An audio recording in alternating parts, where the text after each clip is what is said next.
Breaking news Sribhumi জিলাত গুণোৎসৱ উদযাপন ছাত্ৰ শিক্ষকৰ উলহ-মালহেৰে সম্পন্ন।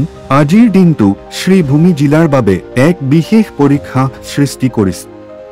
ৰাজ্যৰ লগত সংগতি ৰাখি শ্ৰীভূমি জিলাৰ বিভিন্ন শিক্ষা প্ৰতিষ্ঠানত অনুষ্ঠিত হৈছে গুণোৎসৱ। এই গুণোৎসৱৰ মূল লক্ষ্য আছিল শিক্ষা গুণগত মান উন্নত কৰাৰ বাবে ছাত্ৰ-ছাত্ৰীৰ সৃষ্টিশীলতা আৰু শিক্ষকসকলৰ প্ৰচেষ্টা উন্মোচিত কৰ।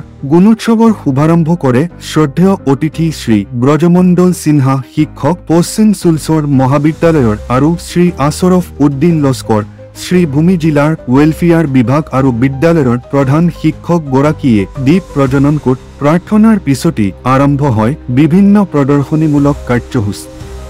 ছাত্ৰ-ছাত্ৰীসকলে নিজৰ লিখন, বিজ্ঞান প্ৰকল্প আৰু সৃষ্টিশীল সামগ্ৰী প্ৰদৰ্শন কৰে। একে আজাদ হাইস্কুলৰ শিক্ষকসকলে গুণোৎসৱৰ সফলতা সুনিশ্চিত কৰিবলৈ দিনৰ পৰা ৰাতি কাম কৰিছে। শিক্ষক কাৰ্তিক দে মহাশয় কয়, এই উৎসৱছোৱাই ছাত্ৰ-ছাত্ৰীসকলৰ ভিতৰত নতুন উদ্যম আৰু সম্ভাৱনাৰ বিকাশ ঘটা। আমাৰ বিদ্যালয়ৰ ইতিহাসত আজি এক গৌৰৱময় দিন। শিক্ষক ইকবাল আহমেদ চৌধুৰী মহাশয় কয়, আমাৰ বিদ্যালয়ৰ ছাত্ৰ-ছাত্ৰীৰ অভাৱ নাই, অকল বিদ্যালয়ৰ ঘৰৰ আৰু শিক্ষকৰ অভাৱ। বিদ্যালয়ৰ পৰিচালনা সমিতিৰ সভাপতি ছামিম আহমেদ চৌধুৰী মহাশয় কয়, মই এইবাৰ প্ৰথম গুণোৎসৱ বিদ্যালয়ৰ সৰ্বাংগীন উন্নতিৰ কাৰণে কাম কৰি যাম। ছাত্ৰ-ছাত্ৰীসকলৰ অভিভাৱকসকলে আজি গুণোৎসৱত অংশগ্ৰহণ কৰে। তেওঁলোকে শিক্ষা গুণগত মান উন্নয়নৰ বাবে বিদ্যালয় আৰু শিক্ষকৰ প্ৰচেষ্টাক মৰ্যাদা জনায়। এজন অভিভাৱক ৰমেশ মজুমদাৰে কয়, এই ধৰণৰ কাৰ্যসূচী ছাত্ৰসকলৰ ভৱিষ্যত গঢ়াৰ বাবে অত্যন্ত প্ৰয়োজনীয়। দিনটোৰ অন্তত সকলোকে গৰাকী কৰি গুণোৎসৱৰ শুভ সমাপ্তি ঘোষণা কৰা হয়। সমগ্ৰ অনুষ্ঠানত ছাত্ৰ, শিক্ষক আৰু অভিভাৱকসকলৰ উৎসাহেৰে পৰিপূৰ্ণ হৈছিল। শ্ৰীভূমি জিলাৰ গুণোৎসৱ শিক্ষা ক্ষেত্ৰত এক নতুন দিশ আৰু উদ্যমৰ সৃষ্টি কৰিছে। সৃষ্টিশীলতাৰ এই মঞ্চই ছাত্ৰ-ছাত্ৰীৰ সুপ্ত প্ৰতিভাক জাগ্ৰত কৰি দিয়াৰ লগতে শিক্ষা ক্ষেত্ৰত নতুন অধ্যায়ৰ সূচনা কৰি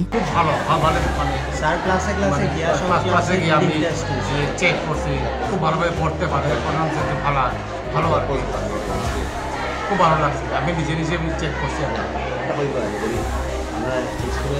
দেখা যায় যে ছাত্র সংখ্যাটা একটু মানে টিচার্সে মানে তুলনা ভালো লাগছে।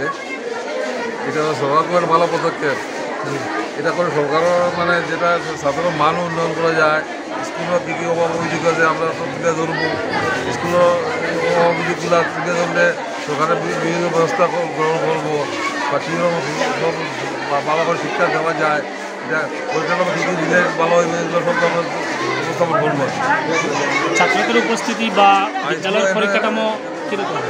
স্কুলের অনুপাতে এনভারনমেন্টটা খুব বেশি, টিচার্স কম, জায়গাও কম, স্কুল বহার সুবিধা নাই, छात्रों दिखाई पड़ा। और जो एक्सटर्नल आए हैं वो भी बहुत अच्छे से अपना कार्य किए हैं।